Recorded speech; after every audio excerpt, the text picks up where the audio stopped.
Pasar modal. Pasar modal adalah suatu sistem yang memungkinkan perusahaan untuk mengumpulkan dana dari masyarakat luas dengan cara menerbitkan surat-surat berharga seperti saham, obligasi, dan lain-lain. Pasar modal juga memungkinkan investor untuk membeli dan menjual surat-surat berharga tersebut. Pasar modal di Indonesia dimulai pada tahun 1912 dengan didirikannya Bursa Efek Amsterdam yang memiliki cabang di Batavia, sekarang Jakarta. Namun, pasar modal di Indonesia tidak berkembang dengan baik hingga tahun 1977 ketika pemerintah Indonesia mendirikan Bursa Efek Jakarta (BEJ) dan Bursa Efek Surabaya (BIS). Pada tahun 2007, BEJ dan BIS digabung menjadi Bursa Efek Indonesia (BI). Fungsi pasar modal. Pertama, mengumpulkan dana. Pasar modal memungkinkan perusahaan untuk mengumpulkan dana dari masyarakat luas. Kedua, membuat efisiensi alokasi sumber daya.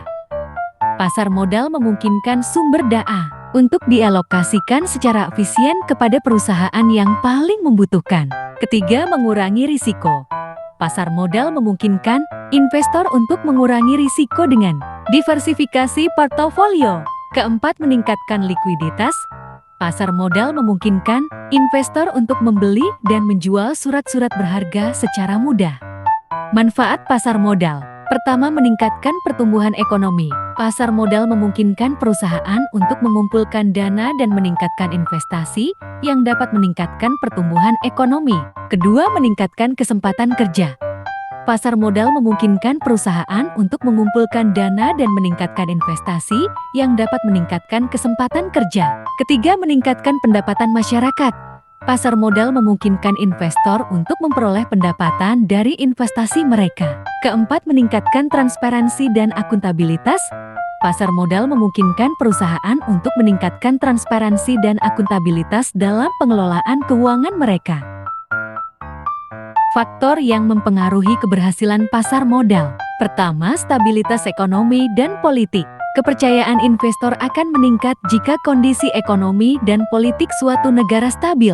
Kedua, kebijakan pemerintah dan regulasi. Peraturan yang jelas dan mendukung pertumbuhan pasar modal akan menarik lebih banyak investor. Ketiga, tingkat suku bunga. Suku bunga mempengaruhi keputusan investasi. Suku bunga rendah cenderung mendorong investor ke pasar modal untuk mencari imbal hasil lebih tinggi. Keempat, kinerja emiten perusahaan terdaftar. Perusahaan yang memiliki kinerja keuangan baik akan menarik minat investor. Kelima, infrastruktur teknologi dan sistem transaksi. Sistem perdagangan yang cepat, aman, dan transparan membuat investor lebih percaya dan nyaman bertransaksi. Keenam, literasi dan partisipasi investor. Semakin banyak masyarakat yang paham dan ikut berinvestasi di pasar modal, semakin besar potensi pertumbuhan pasar. Kelembagaan dan instrumen keberhasilan pasar modal. Pertama, saham. Bukti kepemilikan atas suatu perusahaan, memberi potensi dividen dan capital gain. Kedua, obligasi. Surat utang jangka menengah atau panjang yang diterbitkan perusahaan atau pemerintah. Ketiga, reksadana. Wadah investasi kolektif yang dikelola oleh manajer investasi. Keempat, derivatif. Instrumen turunan seperti opsi atau kontrak berjangka digunakan untuk lindung nilai hedging atau spekulasi. Struktur pasar modal Indonesia. Pertama, regulator. Otoritas Jasa Keuangan (OJK) mengatur dan mengawasi seluruh kegiatan di pasar modal. Kementerian Keuangan terlibat dalam pengaturan pajak dan regulasi makro lainnya. Kedua, Self-Regulatory Organization (SRO), Bursa Efek Indonesia (BI), KPI, KSAI. Ketiga, pelaku pasar. Emiten, perusahaan yang menerbitkan saham atau obligasi. Investor, individu atau institusi yang membeli instrumen pasar modal, perantara dan pendukung. Sekuritas, manajer investasi, penasihat investasi, akuntan, notaris, dan lain-lain. Mekanisme transaksi perdagangan. Mekanisme transaksi perdagangan mencakup proses jual beli barang atau jasa antara penjual dan pembeli, Baik dalam pasar tradisional maupun pasar modern termasuk pasar digital, proses ini melibatkan beberapa tahapan.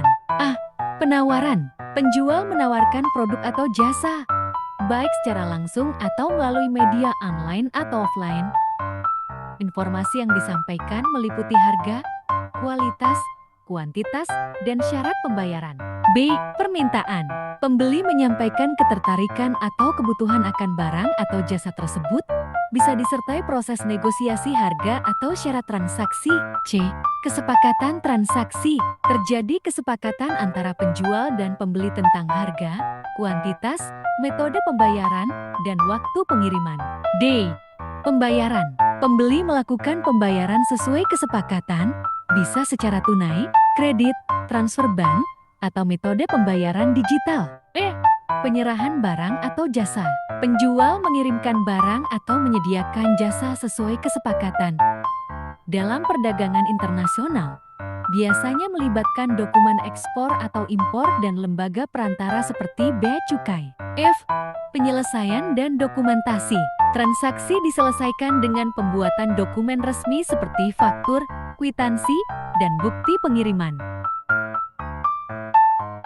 Teori pasar modal. Pasar modal adalah tempat bertemunya investor, pemilik modal, dan perusahaan pencari modal untuk melakukan transaksi surat berharga seperti saham dan obligasi. Terdapat beberapa teori yang menjelaskan fungsi dan dinamika pasar modal, antara lain: A. Teori bunga modal, interest theory of capital. Teori ini menjelaskan